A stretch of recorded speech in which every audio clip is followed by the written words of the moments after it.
Good afternoon from Titania's realm at Sacred Space.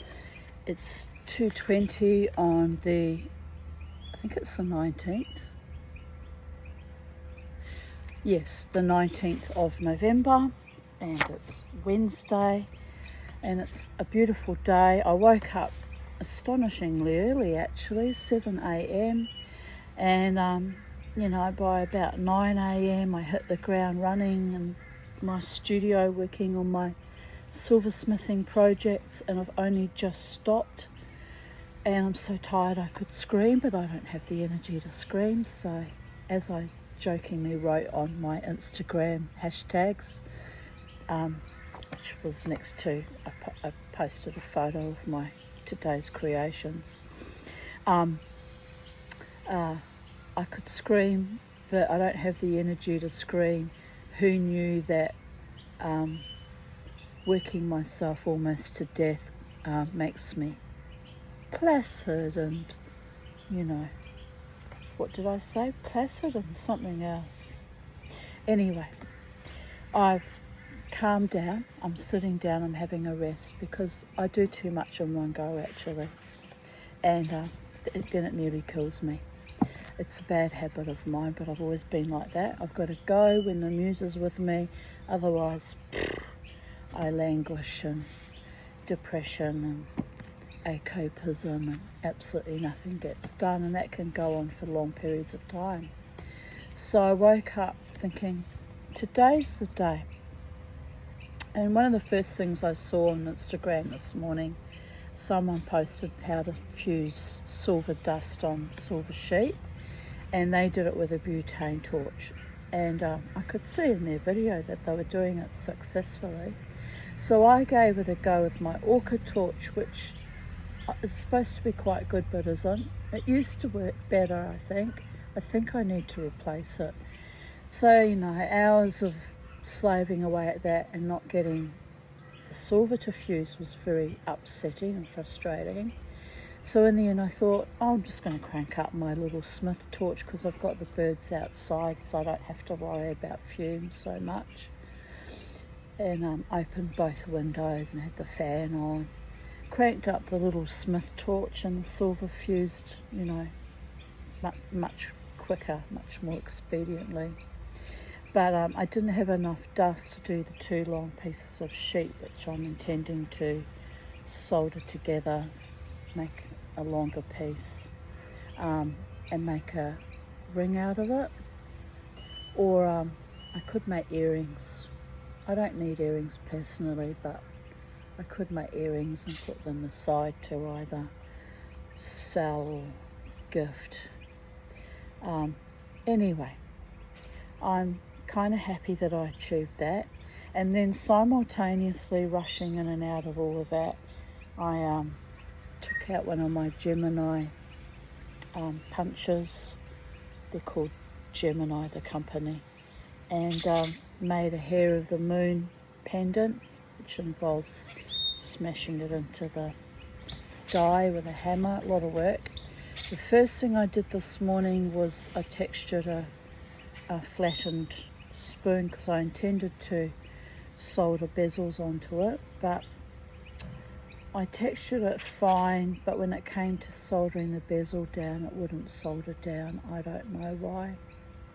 So I'm upset about that, and then I melted the other bezel, so another fail. But so all I've got from my harvest today is the spoon that's textured, and the hair in the moon pendant, which I still have to cut off the excess silver, and a little strip of fused silver, and that took me from 9 until 2 p.m, 5 hours just to make 3 tiny little things. So I'm exhausted, people of Earth, very exhausted. But anyway, I decided, even though I'm exhausted, I'm sitting down next to my birdie boys, and I've got a nice cup of tea. Had my fruit and veg arrive, but it was a very overly ripe mango on the verge of going rotten, actually. which I'm a bit annoyed about because, you know, they're not that cheap, these fruit and veg that I'm getting home delivered. But anyway, I thought, well, that'll be something nice to eat after all my hard work. I've had a terribly upset tummy today. I think that's from stress. Although it's been upset on and off for about a week. I don't know what upset it.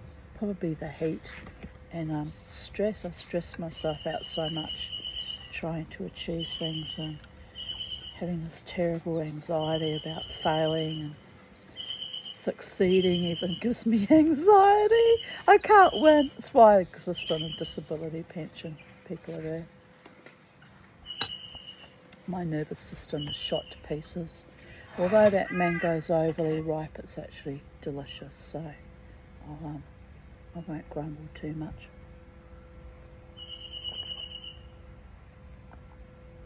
Right, anyway, what else can I tell you? Oh, I ordered a box of all these little textured type things for the birds to play with. I can't wait to give it to them, but I'll give it to them when I bring them back inside, because when they're free range they can fly in and out of each other's cages, and I think they'll like that toy. And I bought millet.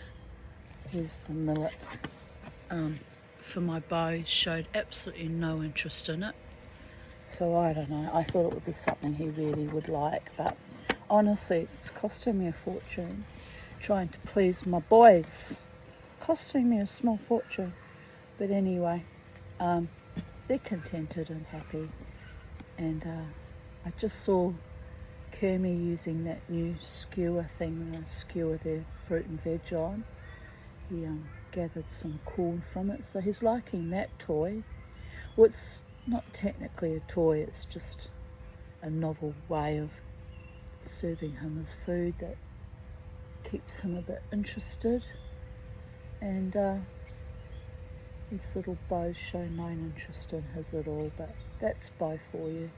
He really is a bit of an arsehole, our little Bo. What is it about animals named Bo and Beauregard? I miss my Beauregard, but he could be a bit of an arsehole too. But I do miss him. Oh, I'd do anything to have that arsehole back in my life again. He was just so naughty and cheeky at times. But anyway, little Bo's sitting up here with he's got, I'll show you. He's got his crest up. He knows are you still there? Yeah. He knows I'm talking about him because he's got his little crest up and he's, Bo! Bo! Say hello to the people, Bo. Pretend you like us, Bo. Smile, you're on candid camera, Bo. He's like, Mother, I was snoozing. Kermie's eating corn. He said, I was snoozing when you rudely interrupted me. He's got a point, you know. Like, what's happened here? We've fallen down. I think we're all right now. So here we are. We'll carry on this beautiful afternoon reading chapter 11 of Elliot Pillman's 7 Types of Ambiguity. After the reading and talking about saints and sainthood by my girlhood friends and me, we were all of the opinion, even before we'd left school, that it wasn't worth it. We didn't want to be saints, none of us. The effort required was too great, and the payoff, as far as we could see from the earthly vantage of a Catholic girls' school, was too small. Yes, I've never really heard of a rich saint except maybe Mother Teresa. Did they make her a saint? I can't remember. Did they canonize her, I think is the word. I think they did, you know, Mother Teresa. Well, anyway, I don't think she was poor in the true sense of the word, but I'm not sure, to be honest. She was, after all, a nun, wasn't she? They take vows of chastity and poverty. Wonder how many of them bloody well stick to it. Well, I'm not Catholic, and I'm not a nun, And I revoke all vows of chastity and poverty, only because I've been living that way for 31 years and I'm a bit tired of it, actually.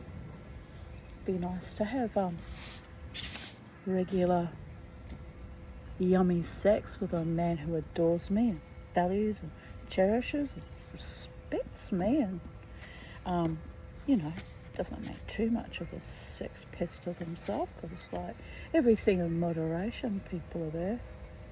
I might be the sex pest if I get going, because it's been so long, but anyway, I'm only joking about that.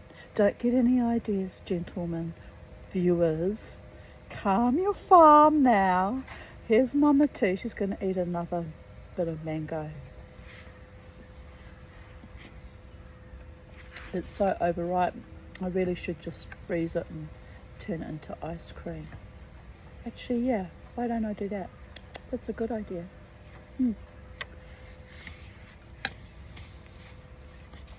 Yum. Well, where was I? Fantasizing about having a normal life with a normal, sweet, loving man and regular sex life. It's probably never going to happen, so it's Mama T who has to calm her farm, you understand. Right, where were we? I mean, you have to laugh. It is a bit funny sometimes. Each of us had our own particular saints to look into, either because we were born on their day or for some other, perhaps even more arbitrary reason.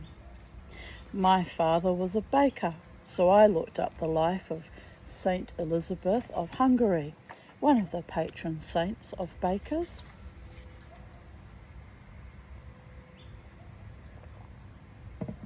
Born to the King of Hungary in the first years of the 13th century. Well, she can't have been poor then, could she? She was, at the age of 4, promised to the eldest son of a duke. They were married when she was 14 and he 21. They did that in those days. Vile people of Earth. But anyway, so far, so good. She had known him throughout her premarital childhood, and it is said she was very happy married to him. Elizabeth had 3 children. She devoted herself to prayer and charitable works, giving away much of her family's wealth. Don't know if that's such a good idea. I mean, charity's good, but don't give away all your wealth. That's just crazy, people. That you better keep enough for yourself to keep yourself at a certain standard. Says she who has nothing. I guess my standard is no thing. No thing in Shakespearean English is vagina. Yes, I did say that out loud. Just my mind went a little bit lateral, as I do, because I'm exhausted. When I'm exhausted, my mind does all sorts of whirligigs. You don't always want to be there for that. I'm infamous for that. I come with warnings when I'm overly exhausted. I put on Facebook, expect crazy writings. I've got a dose of hypomania caused by exhaustion. It's going to be crazy. And then off I go. But all my friends are so used to me that I think they look forward to my hypomanic bouts. Because it can be entertaining for them, you understand. Not so good for me when I crash and burn and fall in a heap of exhaustion, but I'm lucky I can just crawl into bed and sleep it off. I wish I could still do that, I used to function that way. I very rarely take to my bed these days. I guess that's a sign of better mental health, better physical health too. My psychiatrist insisting I have the CPAP therapy is probably responsible for this. Thanks, Brian. You're killing me, Brian. It's the other side of the sword of Damocles, you understand. Over-functioning, overachieving, overworking, forcing myself into a breakdown. I know, he'd be nodding. I know, Tanya. but you'll come into equilibrium again. I always do, you know. You can put that on my gravestone. Here she lies, the most unusual and quirky woman we ever met, but equilibrium. Something to strive for, isn't it? Equilibrium. The older I get, the more equilibrious I get. It's probably from lack of sex. I mean, you have to laugh. If I was running after a man, picking up after him, cooking all day, I'd be in hospital. I really would. I'd fully melt down. I need an equal, someone who can share in the chores and the workload. Where do you find one of those these days? People are there. Oh well. As my mother used to say, there's a lid for every pot. She would know, wouldn't she? Not. Her idea of a lid for her pot was hooking up with psychopathic, narcissistic, sadistic, perverted, pedophile con men. Jesus. Not Jesus, you understand. Jesus and the gods had nothing to do with that. Something else was involved in that. Well, here we are, sitting in my garden, watching Kermie chewing the fruit and veg I put on his skewer, which tells me he likes it and it's a success. We've succeeded at one thing today, people are there. My birdie being intrigued by his fruit skewer. Oh, I'm very happy about that. I'm happy when my money's not wasted on stupidities and frivolities that no one actually likes or wants. I take it very personal when people reject me and all my gifts. Right, and including birds. When they reject my gifts, I take it personally too. Oh, he's really going for it. He's really loving it. I'm so pleased. Good boy, Kermie. Good boy. I've been trying to get you excited about things for a while, and it's just so nice to see you imbibing. Want to see it? Watch this. There he goes. Yes, I'm filming you chewing on your skewer thingy. Can you see him? Say hello to the people, Kermie. He says, I wish those people would stop stalking me. I'm trying to have some privacy and eat my fruit.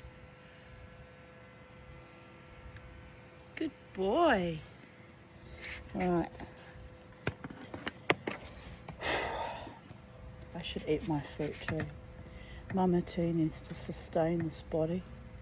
It's cooking on gas lately, literally. I don't know how I'm functioning even. It is what it is.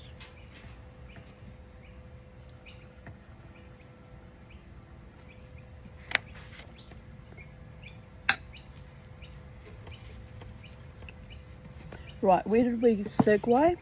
Oh, yes, I got upset about her giving away all her family's, much of her family's wealth. She turned the basement of the family castle into a hospital. Why are we squidgy? There we go. And personally helped to nurse the sick. Well, that was very kind, wasn't it? Very kind. This was all very compelling and easily pictured by a young girl at school. I could imagine just how it all looked. The 13th century Hungarian poor outside her castle, every day waiting for her to provide food, money, even jobs. It was all going fairly well for her until she was 20, when her husband died of plague on his way to join the crusade to Jerusalem. This led me to look into the Crusades, only to discover that the good guys sometimes had a relationship to goodness that might most tactfully be described as ambiguous. Indeed. I started asking questions about Muslims and Jews. The questions were answered, but always as briefly as possible and never encouraged. Why am I not surprised by that? By the gods.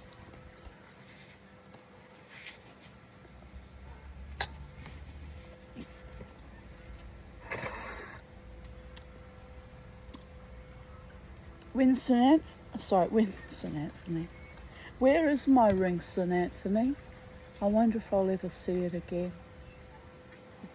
I haven't found it. Must be gone somewhere away from the home. I don't know where I could have lost it. I'm upset. Really upset. Right, anyway. One should not have attachment to things, should we? Get upset when you lose them. By the God. It's just a bloody ring. It's only about $200 to replace, and then I'd have to rework it and make it again, but I'm upset. It annoys me when I have to replace things and remake things. It really annoys me, by the gods. Anyway, never mind. When Elizabeth learned at the age of 20 that she was a widow, a month after she became one, she was said to have been utterly distraught. Her family expected her to remarry. They didn't know that she and her husband had vowed that should one of them die before the other, even while they were still young, the survivor would not remarry. This was a vow she intended to keep. Instead of remarrying, she moved to Marburg and, from her inheritance, established a hospice for the sick and needy. It was there that she came under the supervision of Conrad of Marburg, known for his scholarship, his asceticism, and, as an inquisitor, for his severity with heretics. Sounds like an asshole. Yes. It's the only word to describe inquisitors and, well, depending on the asceticism. Not everyone who's ascetic is an asshole, but I mean, I guess I'm a bit ascetic. But then I can be a bit of an asshole too, time to time. Have a hellish temper when I get going, by the gods. Anyway, I'm just happy that I'm keeping busy and I don't have time to even throw wobblies about things anymore. Just let it all go. Most of the things you get yourself all upset about aren't actually worth it, by the way. All you do is upset your digestive system, your nervous system, and throws you off your sweet tilting equilibrium.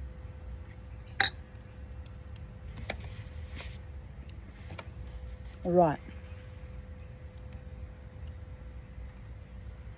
Conrad imposed a rigid discipline on Elizabeth, which she enforced on occasion with physical chastisement.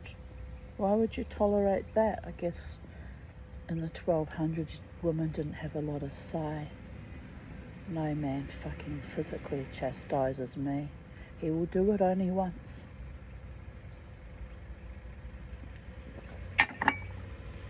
Only once, darlings. I won't tolerate any abuse from any man, woman or child because I had too much growing up. Right, where were we? For all that, Conrad was said to have helped her with the distribution of her funds to the poor and her care of the sick, traditionally a male domain at the time.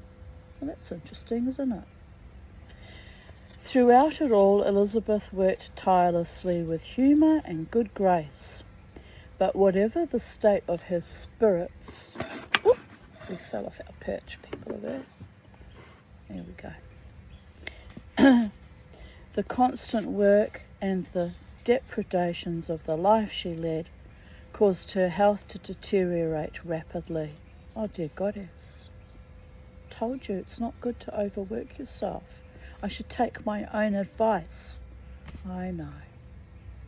Well, I'm in the garden reading to my YouTube audience and subscribers, likers, commentators, voyeurs, schadenfreude watchers, and the few good souls that actually like me and enjoy my videos. And if you do actually like me, don't forget to like and subscribe so I can grow this channel and keep annoying people ad infinitum. No, that would be weird. I don't want to annoy people for infinity. Just, don't really want to annoy people. I just want to read stories and put the truth out there and have my little soul expression. Whatever. It probably does annoy lots of people. Too bloody bad. Right, where were we? She died a few years later at the age of 24 and was canonized only 4 years after that. See, I was right. That is the word for making someone a saint. As romantic as it was, the story troubled me. Why didn't she help slightly fewer people live a little better and die a lot older? What was the point of it? I asked my mother. She was a saint. The woman was a saint, was my mother's reply. The dark side of sainthood is there's always a dark side, people. There's always a price to be paid with being too good. Simultaneously, there's a price to be paid for being not quite good enough. Yin and yang, swings and roundabouts, hurdy-gurdy rides.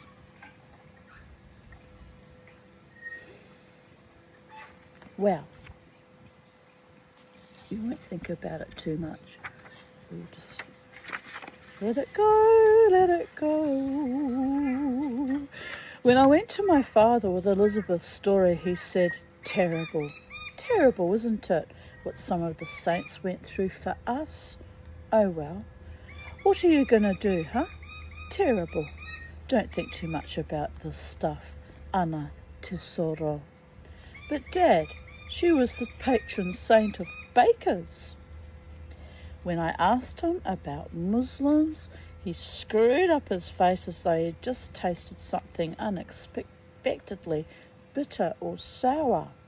He said they were backward people, strange and uncultured, but that I needn't worry because there weren't any here. It's an outrageously xenophobic and racist and ignorant thing to say because, the Moors and the golden age of Islam, especially back in the 12 to 1500s, invented astronomy, for example.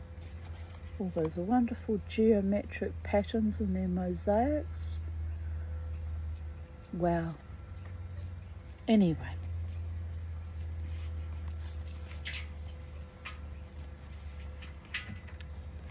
When I asked him about Jews, he looked around from side to side before saying anything, as though he didn't want his answer to be overheard. You have to be careful of them. Why? Because they're everywhere. They turn up when you least expect it. So, I'm laughing, it's not funny. The paranoia, I find it amusing. The fucking paranoia. But anyway, this was, he was an Italian man and a product of his upbringing and his time.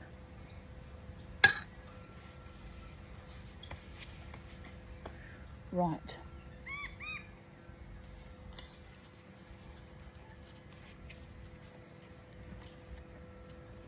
So, asks Anna.